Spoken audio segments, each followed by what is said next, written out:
Hola, buenos días chicos y chicas. Espero que estén muy bien. I'm back with another video, but first I just want to address a couple things. My hair looks like really crazy right now, and I'm sorry about that. And I also have this band-aid.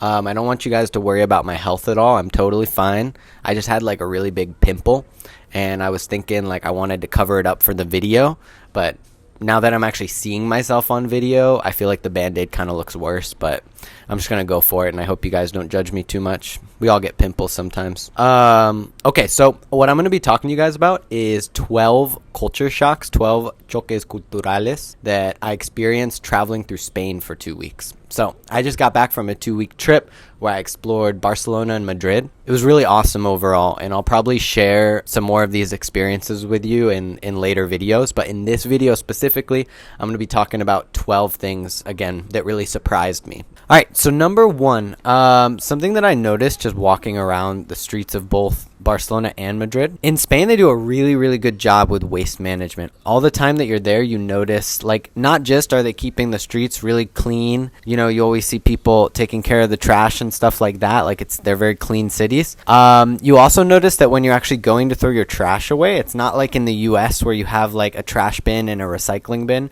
There's actually like usually 4 to 5 bins, and they really separate it out. Like there'll be one for glass, one for compostable stuff, one for food waste.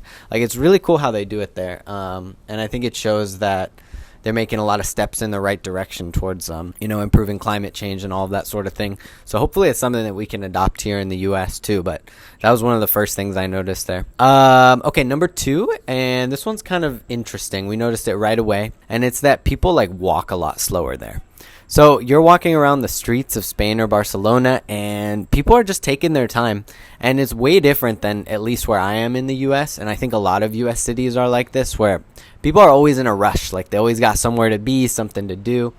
And it's just different in Spain. I don't know, like it's something we hear people talk about a lot, like the quality of life, like the way that people decide to live their life in a lot of European countries. And at least in that sense, it's true. Like it does seem that everything moves a lot slower, and it's kind of nice. But again, it was something that I had to get used to while I was there, because it's very different from where I am here in Boston.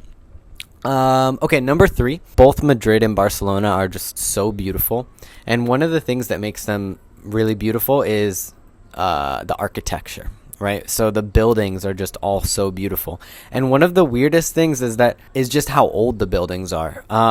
Here in the US, like if a building is 100 years old, like it's already old and it's kind of falling apart. But the buildings there are hundreds and hundreds of years old, and they're just beautiful, like elaborate carvings and like all the balconies, which I'll talk about a little bit later.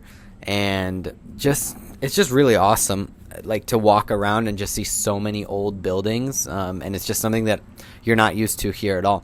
Like in Boston, which is where I live, out of all the states, we probably have the oldest buildings, I want to say, just because this was like one of the first big cities in the US, and so it is very historical. But yeah, we don't have anything like they have over there in Spain, and so that was really, really cool just to see so many old buildings and just see people casually living in them. Like, oh, you just happen to live in this building that's like 400 years old and like incredible to look at. Nice,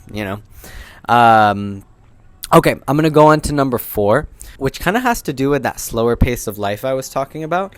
But the store hours are just so different, guys. One of the weirdest experiences was waking up at my normal time, like 8 a.m., going out for breakfast at like 9 a.m., and just seeing like everywhere closed. Sure, there were like some cafes open and stuff. You could grab your coffee and your pastry.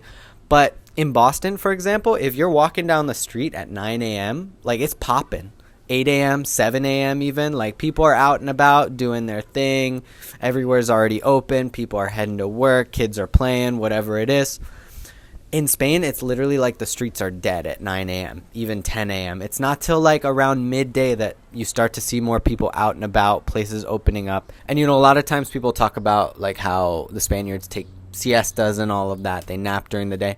That's also true. You'll notice, like I said, places will open around midday, and they'll be open very late, but there'll be like a 2 to 3 hour period in the middle where they also close again. Okay, number 5. This one's a little random, but it was something that I definitely noticed, and I'm going to tell you a story. So my sister lives in Europe. She doesn't live in Spain. She lives in another part of Europe. But something she told me is that the only thing that she misses from living in the US is CVS, which I thought was funny because, you probably know CVS as like a store where they kind of sell everything, like a Walmart but smaller. And it's kind of true that like I didn't see one store like that in Spain. Like it's just not normal to have stores like that where you can just go in and literally buy anything. And so as a result, you end up seeing a lot of pharmacies, because that's the only place you can go to like get, pharmaceutical drugs, like over the counter stuff, or even stuff like sunscreen. Like you have to kind of go to a pharmacy to get it. And yeah, so because of that, it was just interesting to be walking down the street and just see, oh, pharmacy, there's another pharmacy. Because that's not really the case here, because pharmacies are often like part of other stores, right?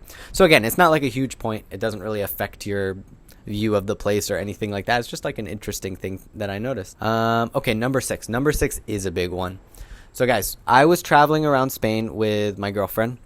We're both like really bad with directions. We get lost a lot already, but in Spain it was like a whole nother level. And it wasn't until like the third or fourth day that we actually realized why that's the case. And it's that it's so hard to find street signs there. This was a big culture shock, guys, because here, you're walking around and almost every corner has like a big pole coming out of the ground with street signs on it, right? That's just not a thing there. I don't think we saw one pole coming out of the ground with street signs on it. How they do it is they're like plaques that are, attached to buildings, and those will tell you the names of the streets. But even then, it's not at every corner. So one, it's like hard to actually find with your eye when you're looking around. And then oftentimes they just don't even put them up at every corner. So guys, we were getting lost all the time. That's fine though. Like we had a good time, it's an adventure, but it was just hard because we had to like constantly be stopping and kind of checking where we were and stuff. So just be ready for that if you go. Hopefully you're better at directions than me and my girlfriend. Number 7. This is another one where it's like people talk about how it is in the US as being extreme, but I saw it as being even more extreme in Spain. And okay, in the US, people will often say like, yeah, drivers from New York are crazy. Drivers from Boston are crazy. LA drivers, they're the worst, right? That's like a common discourse that people have. But guys, the driving in Spain was insane. Not like in a really dangerous way necessarily, where I felt like I was like gonna die every time I took an Uber, or actually Cabify is the more common app that they use there, the more common rideshare app. So definitely download Cabify if you're going to Spain. But anyways, it was more just like the streets are so narrow. I'll get back to this in another point, but that was actually one of my favorite things about Barcelona especially, is the narrow streets are just so fun and so cool looking. And I loved especially the Gothic quarter that we stayed in. It's so cool. But because of that, like, style of urban planning or whatever, like, the drivers, they had to just like approach driving in a whole different way, where you're constantly like swerving around people, and like there's not really any pedestrian right of way, and like it's almost like the traffic laws don't apply. It was like low-key scary, something I had to kind of get used to. And then it was just funny thinking back on people saying like Boston drivers are crazy, and I'm like, maybe they're a different kind of crazy, but it was definitely an experience there. Okay, next point. I'm going to talk a little bit more about the buildings and the streets there, because I mentioned the streets are really narrow. The buildings are all really old and really beautiful. And they also all have balconies. As you're walking down the streets, you look up and you just see balcony after balcony after balcony. And something really strange. Check it out, guys. As you're walking around Barcelona, Madrid, you'll notice water falling from the sky onto you. And no, I'm not talking about rain. I'm talking about literally like drops of water falling on you. And it legit took us like a week of being there to actually realize what was happening. Like at first we just thought we were crazy, or like maybe it was from the ACs or something like that. We're like, did you just feel that drop of water? Yeah, did you? Yeah. But no, guys, there's balconies everywhere, and people have plants on their balcony. So what happens is people will like water their plants, right? And then as you're walking under, you just feel like drops of plant water juice dropping on you.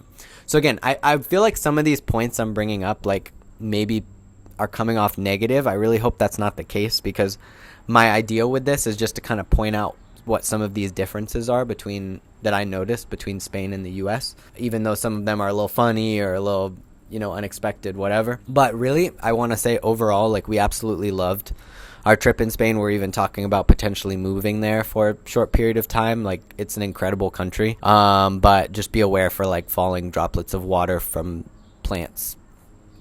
yeah. All right, so next one, number 9. This is the one you've all been waiting for. This was so interesting, guys. So obviously they speak Spanish in Spain, but I noticed something so interesting that was actually a difference between Barcelona and Madrid. So when we were in Barcelona, almost everyone spoke to us in English. Like, I feel like I can low-key maybe pass the Spanish. Like, I got the dark hair, the thick eyebrows, whatever. Like, I can low-key pass the Spanish. But me and my girlfriend were often talking in English. And when, shop owners, restaurants, whoever would see that, they would immediately talk to us in English, which, of course, that makes sense, right? It's also a very touristy place, so it makes sense that, or a lot of people speak English there. And so, again, that was expected. But the weird thing is that when we went to Madrid, that did not happen.